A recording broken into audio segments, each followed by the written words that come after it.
कहानी शुरू होती है यॉन सी यून से, एक बेहद होशियार लड़का जिसकी जिंदगी का एक ही फोकस है, पढ़ाई। इसी वजह से उसका कोई खास दोस्त नहीं है। दूसरी ओर है उसका क्लासमेट योंग बिन, जो खुद भी काफी तेज है, लेकिन उसकी सोशल लाइफ काफी एक्टिव है, दोस्तों की भरमार, पार्टीज और मस्ती। मगर पढ़ाई में सी यून का मुकाबला नहीं कर पाता। और तो और योंग बिन कभी स्कूल का बदमाश भी रह चुका है। कमजोरों को तंग करना उसकी पुरानी आदत है। एक दिन उसका ध्यान सी यून पर जाता है। उसे लगता है कि सी यून तो सीधा साधा है, मजाक उड़ाना आसान होगा। लेकिन सी यून वो लड़का नहीं है जो किसी के सामने झुक जाए। उल्टा वो योंग बिन को आंखों में आंखें डालकर बोलता है, जरा संभल कर। बात योंग बिन को चुभती है और वो गुस्से में सी यून को मारने ही वाला होता है कि तभी मैदान में एंट्री होती है बेसबॉल टीम की। वो एक लड़के सूहो को ढूंढ रहे हैं क्योंकि उनके कप्तान की गर्लफ्रेंड को सूहो से कुछ ज्यादा ही दिलचस्पी हो गई थी। कप्तान आरोप लगाता है कि सूहो ने फ्लर्ट किया, लेकिन सूहो बिल्कुल टशन में जवाब देता है, वो तो खुद मेरे पीछे पड़ी है। सुनते ही कप्तान भड़क जाता है, लेकिन सूहो का जवाब होता है एक्शन में। वो अकेले ही पूरी टीम की धुलाई कर देता है, जैसे वो कोई फिल्मी हीरो हो। लड़ाई खत्म होने के बाद वो सी यून की गिरी हुई चीजें उठाकर माफी मांगता है। इतना टफ और फिर भी शालीन। आगे पता चलता है कि सी यून के पापा एक बेहतरीन एथलीट थे और माँ बहुत बुद्धिमान, लेकिन दोनों का तलाक हो चुका है। सी यून अब अपने पापा के साथ रहता है और माँ को गर्व महसूस कराने के लिए जी जान से पढ़ाई करता है। अगले दिन वो स्कूल जल्दी पहुँचता है और देखता है कि सूहो वहीं सो रहा है। उस दिन पीटी क्लास होती है और योंग बिन सी यून की यूनिफॉर्म डस्टबिन में फेंक देता है, जिससे साई यून को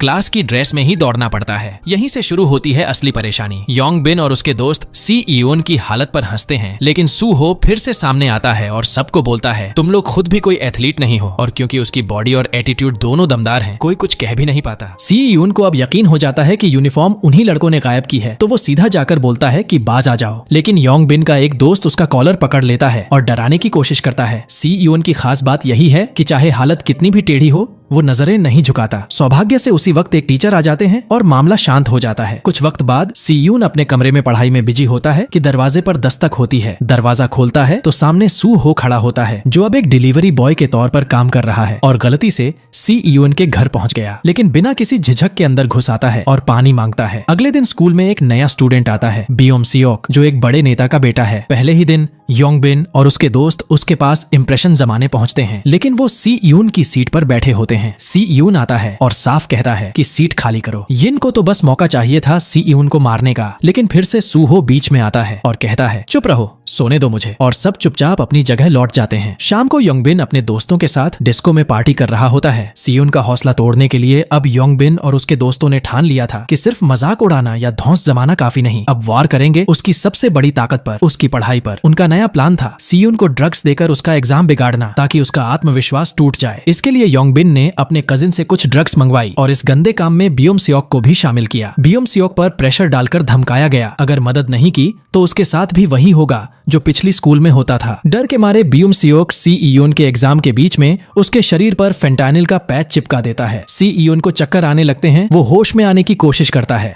खुद को झटका देने की कोशिश करता है, लेकिन तब तक टाइम खत्म हो चुका होता है। जब पेपर खत्म होता है और वो अपनी आंसर शीट देखता है, उसे एक ही गलती नजर आती है, बस एक, बट दैट वाज इनफ। वो अंदर तक हिल जाता है, गुस्से से आग बबूला हो जाता है और सीधे जा पहुंचता है योंग बिन के पास। फिर होता है धमाकेदार पल। सी यून, जो अब तक शांत और पढ़ाकू माना जाता था, योंग बिन की जबरदस्त धुलाई करता है, इतनी बुरी कि उसके दोस्त सिर्फ खड़े रहकर तमाशा देखते रह जाते हैं। तभी सूहो आता है और उसे रोकने की कोशिश करता है, कहता है, बस कर यार, बहुत हो गया। लेकिन सी यून की आंखों में अब भी गुस्से की आग जल रही थी। वो कहता है, इससे कुछ नहीं सीखा, अब तू भी। और सूहो से भी भिड़ने को तैयार हो जाता है। लेकिन सूहो क्लास का सबसे दमदार फाइटर था, वो बड़ी आसानी से सी यून को रोक लेता है। फिर एक टीचर आ जाती है और लड़ाई को वहीं खत्म करवाती है। इस भिड़ंत का अंजाम ये होता है कि योंग बिन की नाक टूट जाती है और उसकी माँ स्कूल में पहुंचकर मांग करती है कि सी यून को स्कूल से निकाल दिया जाए। मगर सी यून बड़ी ठंडक से कहता है, मैम, आपका बेटा स्कूल में ड्रग्स लाया है, किसे निकालना चाहिए ये आपको तय करना चाहिए, और सबूत सामने रख देता है। वो सुनते ही माँ चुप हो जाती है और समझ जाती है कि केस उल्टा भी पड़ सकता है, इसलिए शिकायत नहीं करती। अगले दिन योंग बिन के दोस्त बदला लेने की सोचते हैं और सी यून को स्कूल के बाद लड़ाई के लिए चैलेंज देते हैं। लेकिन सी यून कहता है, क्यों इंतजार करना, अभी निपटा लो। सब बाथरूम में जाते हैं, जहाँ सी यून दरवाजा बंद कर देता है। लेकिन इस बार उसका इरादा लड़ने का नहीं था, ये था उसका माइंड गेम। वो सिर्फ इतना डर पैदा करता है कि अगली बार कोई उसके सामने खड़ा होने की हिम्मत न करे। उसकी ये चाल काम करती है और क्लास में उसकी इमेज बन जाती है, एक कमजोर मगर दिमागदार हीरो की। उधर अस्पताल में योंग बिन अपने कजिन को कॉल करता है। अब वो सी यून को सबक सिखाने के लिए उसे हायर करना चाहता है। लेकिन दूसरी ओर सी यून और सूहो की दोस्ती गहरी होने लगती है। पहले लड़ाई, फिर बातें, और अब दोनों ज्यादा वक्त एक दूसरे के साथ बिताने लगे थे। पूरी स्कूल में अफवाह उड़ जाती है कि ये दोनों अब बेस्ट फ्रेंड्स बन गए हैं। इसी बीच बियोम सियोक भी सी ईयून के करीब आना चाहता है, लेकिन साई ईयून साफ कहता है मुझसे दोस्ती की एक्टिंग मत कर। स्कूल से बाहर निकलते वक्त योंग बिन पहले से कुछ गुंडों के साथ सी ईयून का इंतजार कर रहा होता है। वो लोग उसे उठा ले जाते हैं किसी सुनसान जगह पर पीटने के लिए। बियोम सियोक ये सब देख लेता है और बिना समय गंवाए सूहो को बताने भागता है। सूहो पहले तो इनकार करता है, कहता है मुझे किसी पंगे में नहीं पड़ना, लेकिन फिर बियोम सियोक उसे पैसों की पेशकश करता है। सूहो मान जाता है और दोनों निकल पड़ते हैं सी ईयून की मदद करने। इस बीच सी ईयून पर हमला हो चुका है, लेकिन वो इतना समझदार है कि हालात को अपने फेवर में मोड़ने के लिए एक स्ट्रेटेजी बना लेता है। उसका प्लान काम करता है और वो एक एक करके सबको चकमा देने लगता है। मगर योंग बिन का कजिन, जो वाकई में ताकतवर है, फिर से उठ खड़ा होता है और एक जानलेवा हमला करने के लिए बढ़ता है। योंग बिन अब पूरी तरह से आपा खो चुका था। उसका अगला निशाना था सी ईयून के हाथ। हाँ, वो उसके हाथ तोड़ना चाहता था ताकि वो कभी दोबारा न लिख सके, न पढ़ सके। लेकिन ठीक उसी वक्त जैसे किसी हीरो की एंट्री होती है, सूहो आ जाता है। वो पूरे गुस्से में उन गुंडों से कहता है बस बहुत हो गया, लेकिन योंग बिन का कजिन मानने को तैयार नहीं था। अब बात बन चुकी थी इज्जत की। फिर होती है क्लासिक भिड़ंत, सूहो वर्सेस योंग बिन का कजिन। दोनों दमदार फाइटर्स, लेकिन सूहो का लेवल ही कुछ और था। उधर बाकी गुंडे सी यून को पीट रहे थे, लेकिन तभी बियोम सियोक भी वहां पहुंचता है और सी यून की मदद करता है। जब योंग बिन का कजिन देखता है कि सब उसके खिलाफ खड़े हो चुके हैं, वो हार मान लेता है और कहता है लड़ाई खत्म। फिर वहां से चला जाता है योंग बिन को अकेला छोड़कर। सी यून, जो अंदर से बेहद शांत और समझदार था, कहता है अब बहुत हो गया, छोड़ो ये सब और भूल जाओ। लड़ाई खत्म होने के बाद तीनों, सी यून, सूहो और बियोम सियोक, अब दोस्त बन चुके थे। सूहो कहता है अब जब लड़ाई की वजह से लेट हुआ हूं तो तुम दोनों को मेरी नौकरी में हाथ बंटाना पड़ेगा। तीनों एक छोटे से स्टोर में काम करते हैं और काम खत्म होने के बाद बैठते हैं डिनर पर। उसी दौरान बियोम सियोक शर्मिंदा होकर सी यून से माफी मांगता है और सी यून बिना कोई शिकवा किए उसे माफ कर देता है। फिर होता है एक दिल पिघलाने वाला पल। सूहो अपने हाथों से सी यून को खाना खिलाता है और सी यून की जिंदगी में पहली बार दोस्ती का एहसास पूरी तरह से बस जाता है। लेकिन दूसरी तरफ कहानी में ट्विस्ट अभी बाकी था। वो गुंडे जो सी यून को पीट चुके थे, असल में खुद एक और बड़े माफिया के शिकार थे। उस असली बॉस ने,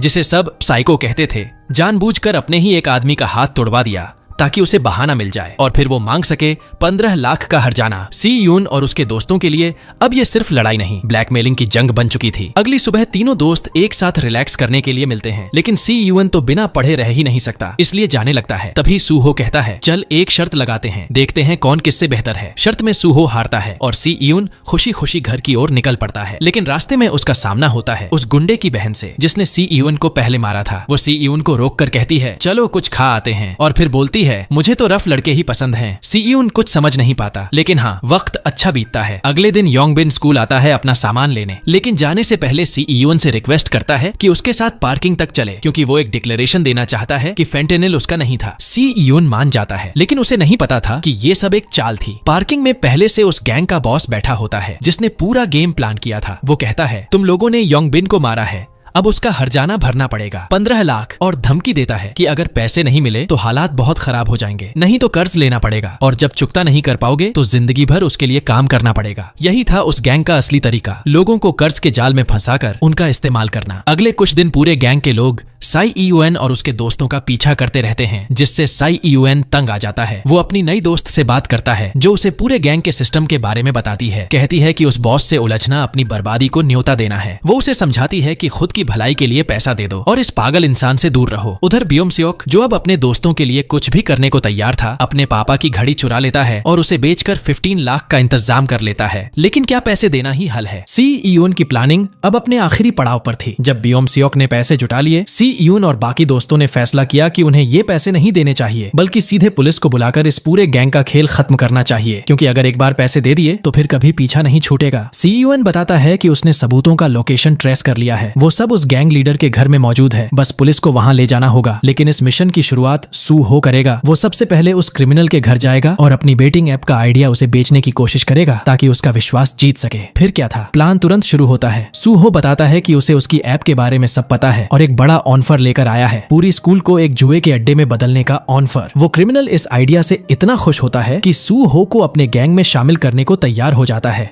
वहीं लड़की जो सी इयोन की दोस्त है उसे सही लोकेशन भेज देती है ताकि वह पुलिस लेकर पहुंच सके। लेकिन बियोम सियोक को ये सब बहुत खतरनाक लग रहा था। डर के मारे वो खुद पैसे लेकर सीधे उन गुंडों के पास चला जाता है ताकि ये सारा मामला यहीं खत्म हो जाए। पर अफसोस अब बहुत देर हो चुकी थी। सूहो जब उस गैंग के अड्डे पर पहुंचता है तो लीडर उसकी बातों पर शक करता है और बिना कुछ बोले पीछे से हमला कर देता है। तभी वो सूहो का फोन चेक करता है और उसे पता चलता है कि सी इयोन पुलिस लेकर आने वाला है। वो तुरंत अपने चमचों को हुक्म देता है कि सारे सबूत जला दो और भागने की तैयारी करो। लेकिन तभी बियोम सियोक वहां पहुंच जाता है पैसे लेकर। पर अब पैसे भी बेकार हो चुके थे, उनकी जान खतरे में थी। जब सी यून पुलिस लेकर वहां पहुंचता है तो पूरी जगह खाली मिलती है। पुलिस को लगता है कि ये सब कोई फालतू ड्रामा था और वो नाराज होकर लौटने लगती है। लेकिन सी यून हार मानने वालों में से नहीं था। वो घर के अंदर घुसता है पर अब वहां कोई सबूत भी नहीं बचा था। तभी उसे उसकी दोस्त का कॉल आता है। वो बताती है कि सब अब असली बॉस के पास जा रहे हैं और उसे लोकेशन भेजती है। साथ ही चेतावनी देती है अगर पुलिस को टाइम पर नहीं लाया गया तो हम सबकी जान जा सकती है। सी यून फिर से निकलता है और उसी वक्त योंग बिन का कजिन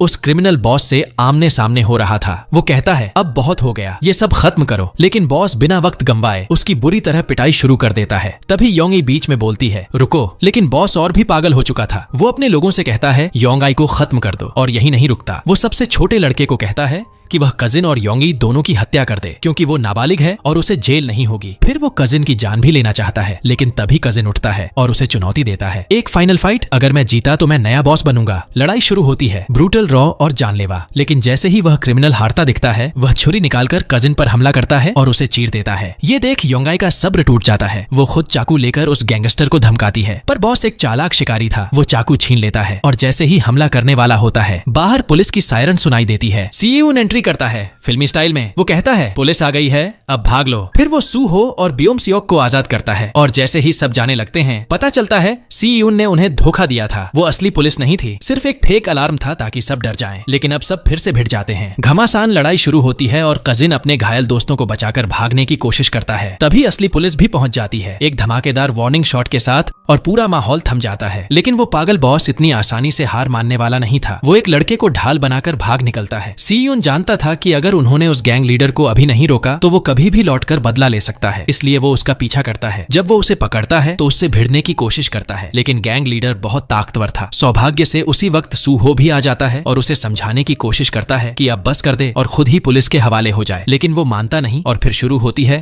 तीनों की एक जबरदस्त भिड़ंत। सूहो बहुत स्ट्रांग था लेकिन लीडर की फुर्ती और चालाकी कहीं ज्यादा थी। वो लगभग सूहो को खत्म ही कर देता। लेकिन तभी सीयून फिर से उठता है और दोनों मिलकर उसे जमीन चटा देते हैं। दूसरी ओर कजिन खुद को पुलिस के हवाले कर देता है ताकि बाकी दोस्त बचकर निकल सकें। रात होते होते पुलिस के पास पूरे गिरोह के खिलाफ सबूत इकट्ठा हो जाते हैं और सभी बदमाशों को एक एक कर गिरफ्तार कर लिया जाता है। सीयूएन और उसके दोस्त भी पुलिस स्टेशन पहुंचते हैं और अपना बयान देते हैं। लेकिन चौंकाने वाली बात ये थी कि पुलिस बिना उनके गार्डियन को बुलाए उन्हें जाने देती है। शर्त बस इतनी थी कि वो इस बारे में किसी से कुछ नहीं कहेंगे। ये सब बियोम सियोक के पिता की वजह से हुआ जो असल में एक बहुत बड़े कांग्रेसी नेता थे। उन्होंने अपनी राजनीतिक छवि बचाने के लिए सब कुछ दबा दिया। फिर एक नया मोड़ आता है। बियोम सियोक उस क्रिमिनल से मिलने जाता है और उसका सेक्रेटरी बताता है कि उसके पिता ने उसे बदला लेने का हुक्म दिया है। लेकिन जब सेक्रेटरी उसे सिखाता है कि कैसे मारना है बियोम सियोक कर ही नहीं पाता। वो चक्कर खाकर कमरे से बाहर निकल जाता है।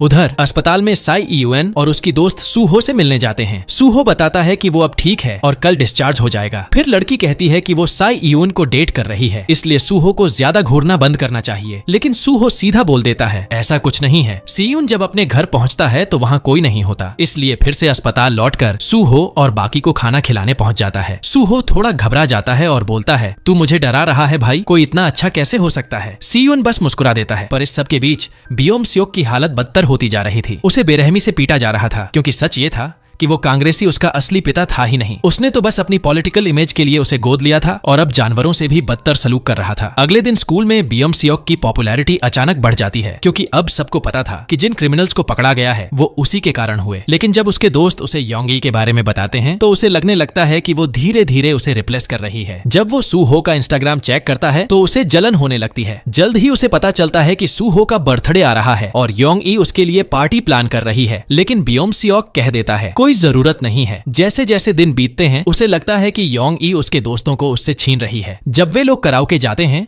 तो बियोम सियोक जरूरत से ज्यादा कोशिश करता है सबका ध्यान पाने के लिए, पर नतीजा उल्टा होता है। उसी दौरान उसकी मुलाकात उसके पुराने क्लासमेट्स से होती है जो उसे पहले बुली करते थे। डर के मारे वो वहाँ से भाग जाता है। जब वो बाकी दोस्तों के पास लौटता है तो गुस्से में योंगी पर भड़क उठता है, क्योंकि उसे लगता है कि उसने जानबूझकर बदमाशों को उसका पता दिया था। वो उसे मारने तक को तैयार हो जाता है, लेकिन उसके दोस्त योंगी का साथ देते हैं। इससे वो और भी ज्यादा भड़क उठता है और तभी वो गुंडे फिर से आ धमकते हैं। इस बार वो बियोम सियोक को उठाकर ले जाना चाहते हैं, लेकिन सी यून डटकर खड़ा हो जाता है और कहता है, दफा हो जाओ यहाँ से, उसे अकेला छोड़ दो। और अगले दिन बियोम सियोक इस वक्त बुरी तरह चिढ़ा हुआ था। उसे बस किसी पर भी गुस्सा निकालना था, लेकिन क्लास के बाकी लड़के उससे डरते नहीं थे, क्योंकि असली ताकतवर तो सू हो था। फिर भी वो सबको मारने की धमकी देता रहा। तभी सूजे आता है उसे शांत करने, बट हालात उल्टे हो जाते हैं और दोनों के बीच बहस शुरू हो जाती है। अगले 2 दिन बियोम सियोक स्कूल ही नहीं आता, जिससे उसके दोस्तों को चिंता होने लगती है। फिर सी यून और बाकी लोग उसे ढूंढते हुए उसके घर पहुंच जाते हैं। बियोम सियोक चौंक जाता है, बट दिल ही दिल में खुश भी होता है कि उसके दोस्त उसे देखने आए। जब उससे पूछा जाता है कि वो ऐसा क्यों कर रहा है, तो बियोम सियोक टूट जाता है। वो बताता है कि पिछली स्कूल में उसे बहुत बुरी तरह बुली किया गया था और कुछ कर नहीं पाया, क्योंकि उसके पिता ने साफ मना किया था कि वो कोई तमाशा ना करे। ये सुनकर सूहो उसे कहता है कि उन बदमाशों को कॉल कर वो खुद उनसे माफी दिलवाएगा। जब वो सब कराओके में मिलते हैं तो पहले तो वे माफी मांगने से मना कर देते हैं, उल्टा उसे फिर से धमकाने लगते हैं। लेकिन तभी सूहो एकदम से सामने आता है और उन्हें मजबूर करता है कि बियोम सियोक से माफी मांगे। पर बियोम सियोक को सिर्फ माफी नहीं चाहिए थी, उसे बदला चाहिए था। वो खुद उन्हें मारना चाहता था, लेकिन सी यून और दोस्तों ने कहा कि ये सब हद से बाहर जा रहा है। बियोम सियोक बिल्कुल बेकाबू हो चुका था। सूहो उसे कमरे से बाहर खींच ले जाता है। वहाँ दोनों में जबरदस्त बहस होती है। बियोम सियोक गुस्से में कहता है कि हम कभी दोस्त थे ही नहीं, और फिर उसे पैसे ऑफर करता है उस बदमाश को पीटने के लिए। ये सुनते ही सूहो का गुस्सा फूट पड़ता है और वो उस पर हमला कर देता है। बीच बचाव के लिए सी यून को आना पड़ता है। इसके बाद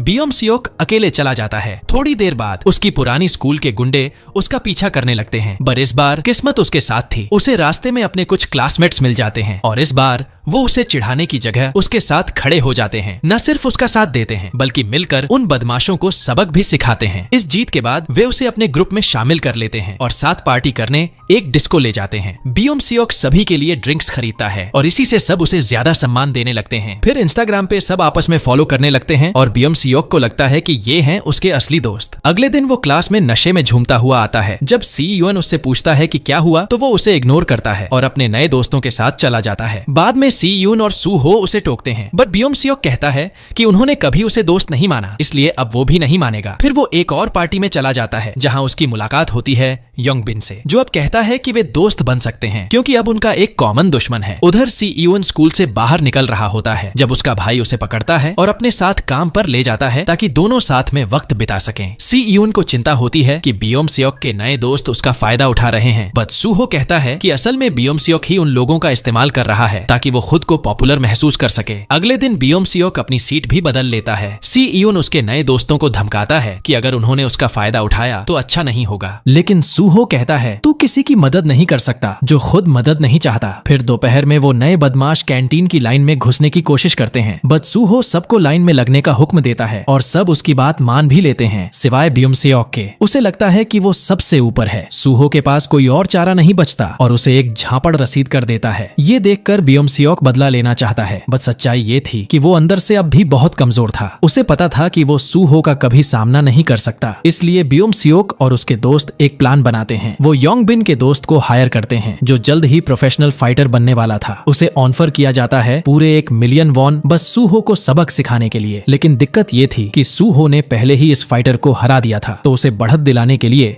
बियोम सियोक और उसके दोस्तों ने सूहो की बाइक के ब्रेक काट दिए ताकि वो हादसे में घायल हो जाए और ढंग से लड़ न पाए। सूहो को अंदर ही अंदर समझ आ गया था कि इसके पीछे कौन है, बट वो सी यून को टेंशन नहीं देना चाहता था, इसलिए उसने ऐसे किया जैसे उसे कुछ पता ही नहीं। थोड़ा वक्त बीतता है और आ जाता है सूहो का बर्थडे। यही वो दिन था जब बियोम सियोक और उसके दोस्त सूहो को पीटने की प्लानिंग कर रहे थे। बियोम सियोक उसे कॉल करता है, बट सूहो ने उसे पहले ही ब्लॉक कर रखा था, इसलिए बियोम सियोक अब योंगी को कॉल करता है और कहता है कि वो सब दोस्तों से फिर से मेलजोल करना चाहता है और सूहो को एक गिफ्ट देना चाहता है, बट इसके लिए उसे योंगी की मदद चाहिए। योंगी जो चाहती थी कि सब फिर से दोस्त बन जाएं, इस झांसे में आ जाती है और मान जाती है, लेकिन असल में ये सब एक बहुत बड़ी साजिश थी। फिर एक मैसेज सूहो को भेजा जाता है, बट सबसे पहले वो सी यून के हाथ लग जाता है। वो पूरा मैसेज डिलीट कर देता है और सू हो से कहता है कि वो आराम से खाना खाए, वो थोड़ी देर में कुछ काम निपटा कर आएगा। जब सी यून उस जगह पहुंचता है तो वो पूरे एरिया का एनालिसिस करता है और एक स्ट्रेटेजी प्लान करता है ताकि वक्त आने पर वहां से सुरक्षित भाग सके। फिर वो उन गुंडों के पास जाता है जिन्हें साई यून की जगह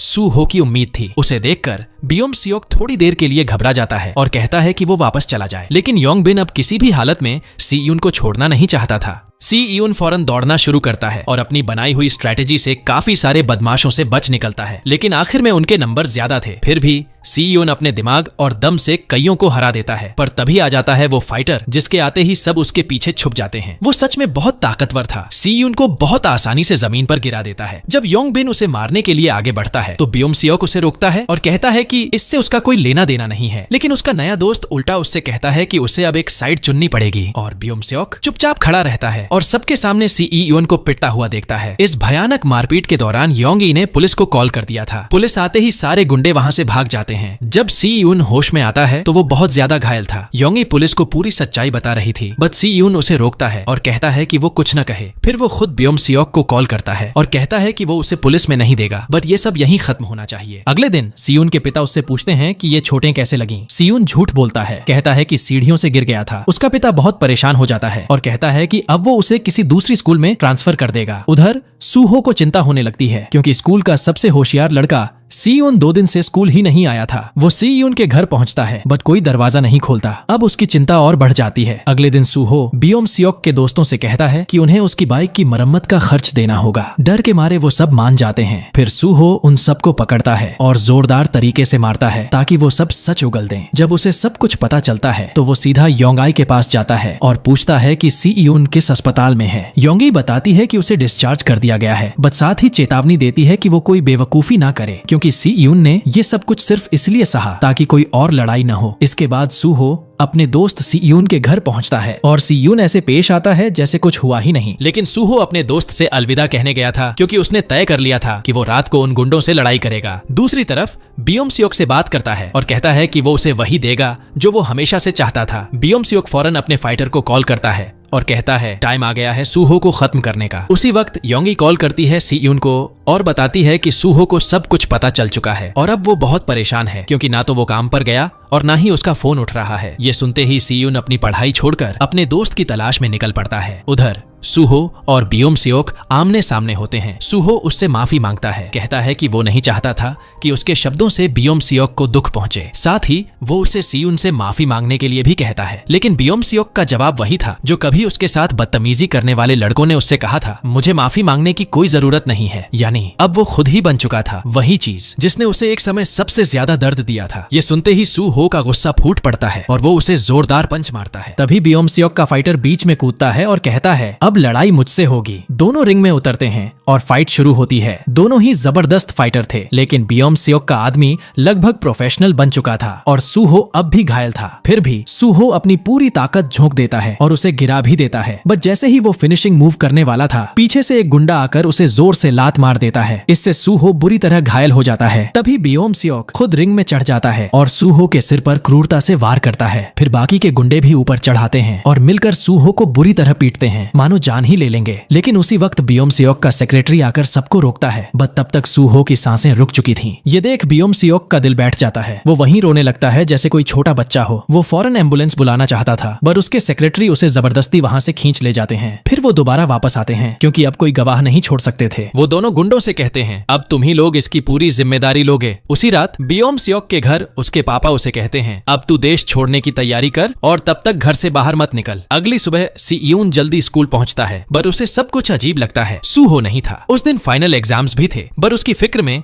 साई यूएन का पूरा पेपर बिगड़ जाता है। फिर उसे असली सच्चाई पता चलती है, सूहो कोमा में है। बियोम सियोक के सेक्रेटरी ने ऑफर दिया है कि वो सारे मेडिकल खर्च उठाएंगे, बट इसके बदले उसकी दादी को कुछ पेपर्स पर साइन करने पड़े ताकि वो लोग कानून से बच जाएं। अपने दोस्त को उस हालत में देखकर सी यून खुद को बहुत दोषी मानता है। पूरा दिन वो उसके पास बैठा रहता है। योंग ई उसे समझाती है कि अब घर जाओ, अभी और एग्जाम्स बाकी हैं। बट अब सी यून के लिए पढ़ाई बेमतलब हो चुकी थी। अब तो बस एक चीज थी, बदला। अगले दिन वो सीधा योंगबिन के स्कूल पहुंचता है और उसे जोरदार हमला कर देता है। फिर उसे धमकी देता है, बता वो फाइटर कहाँ है जिसने सूहो को मारा। योंगबिन वैसे भी डरपोक था, सब कुछ उगल देता है। इवन वो वीडियो भी दिखाता है जिसमें सूहो की बेरहमी से पिटाई हो रही थी। उसी वक्त योंगी पहुंचती है ब्योम-स्योक के घर और कहती है, तू डरपोक है कायर। लेकिन ब्योम-स्योक उल्टा उसे ही दोष देने लगता है, अगर तू हमारे बीच नहीं आती तो कुछ भी नहीं होता। सीयून सीधा पहुंचता है उस जिम में जहां वो फाइटर ट्रेन करता था। वो उसे चुपचाप पीछे से अटैक करना चाहता था, लेकिन फाइटर के रिफ्लेक्सेस गजब के थे। वो आसानी से उसका वार टाल देता है और मुस्कुराकर कहता है, तू बहुत ही कमजोर है मेरे लिए, घर जा, स्कूल की घंटी बजेगी तुझसे पहले। लेकिन सीयून आज कुछ और ही ठान कर आया था, उसे अपने दोस्त का बदला लेना था। वो वही स्टाइल अपनाता है जो उसके भाई ने उसे सिखाया था। शुरुआत में फाइटर भारी पड़ता है, बट सीयून की सबसे बड़ी ताकत थी उसका दिमाग। वो हर बार कोई ना कोई तरीका निकाल ही लेता था और आखिरकार वो फाइटर को जमीन पर गिरा देता है। अब फाइटर उससे रहम की भीख मांग रहा था, बट सीयून को रहम नहीं बदला चाहिए था। वो उसका टखना तोड़ देता है, सिर्फ उसकी हड्डी नहीं, उसकी प्रोफेशनल करियर भी वहीं खत्म कर देता है। उधर स्कूल में ब्योम-स्योक का बाप खुद पहुंचा होता है, ये देखने की कहीं किसी ने कुछ बोला तो नहीं, बट टीचर लोग वैसे ही बिके हुए थे, सब उसके इशारों पर चल रहे थे। तभी अचानक एग्जाम के बीचों बीच साईयूएन क्लासरूम में घुसता है, हाथ में फायर एक्सटिंग्विशर और आंखों में आग, और वो शुरू हो जाता है एक एक कर सारे गुंडों को वहीं धो देता है। फिर वो सीधा जाता है ब्योम-स्योक के पास और कहता है, ये सब तेरी वजह से हुआ है। ब्योम-स्योक चुपचाप मान जाता है, हाँ सब मेरी गलती है, मुझे मार दे। लेकिन सीयून उसे नहीं मारता क्योंकि वो जानता था कि गिल्टी कॉन्शियंस उससे बड़ी सजा कोई नहीं। फिर जैसे ही टीचर्स उसे रोकने आते हैं, सीयून अपनी नंगी मुट्ठी से शीशा तोड़ देता है और गरज कर कहता है, मेरे रास्ते से हट जाओ। अब सीयून अंदर से पूरी तरह टूट चुका था। वो सीधा जाता है सूहो के पास और थकावट से वहीं सो जाता है। सपने में सूहो उससे कहता है, तू सच में पागल हो गया है। सीयून रोते हुए माफी मांगता है, बट सूहो मुस्कुराकर कहता है, ये तेरी गलती नहीं है। कुछ समय बाद ब्योम-स्योक को देश से बाहर भेज दिया जाता है क्योंकि अब उसका बाप भी उसे अपने पास नहीं चाहता था। योंग-आई को भी बेहद पछतावा था, इसलिए वो भी सबकी जिंदगी से गायब हो जाती है। ब्योम-स्योक का बाप कोशिश करता है कि सीयून को सबका दोषी ठहराकर उसे सुधार गृह भेज दे, बट सीयून के पास सबूत था, वो वीडियो जिसमें सब कुछ रिकॉर्ड हुआ था। मजबूरी में ब्योम-स्योक के बाप को पीछे हटना पड़ा और सायून को एक नई स्कूल में ट्रांसफर किया गया। एक नया शहर, एक नई शुरुआत। लेकिन जिस स्कूल में उसका एडमिशन हुआ, जॉन डॉन पो स्कूल, वो स्कूल कम और एक अंडरग्राउंड फाइट क्लब ज्यादा लगता था। पहले ही दिन वहाँ की हवा में तलखी थी, लेकिन सीयून अब पीछे हटने वालों में से नहीं था। तभी एक स्टूडेंट उससे भिड़ने आ गया और सीयून तैयार था। तू चाहता है फाइट, तो चल फिर। और यहीं खत्म होती है ये कहानी। याद रखिए, ये तो सिर्फ पहला सीजन था और सीजन 2 का वीडियो बहुत जल्द आने वाला है, इसीलिए चैनल को सब्सक्राइब करना और बेल आइकन दबाना बिल्कुल मत भूलिए। अगर आपको ये रिकैप पसंद आया हो तो वीडियो को लाइक जरूर कीजिए। मिलते हैं अगले धमाकेदार वीडियो में।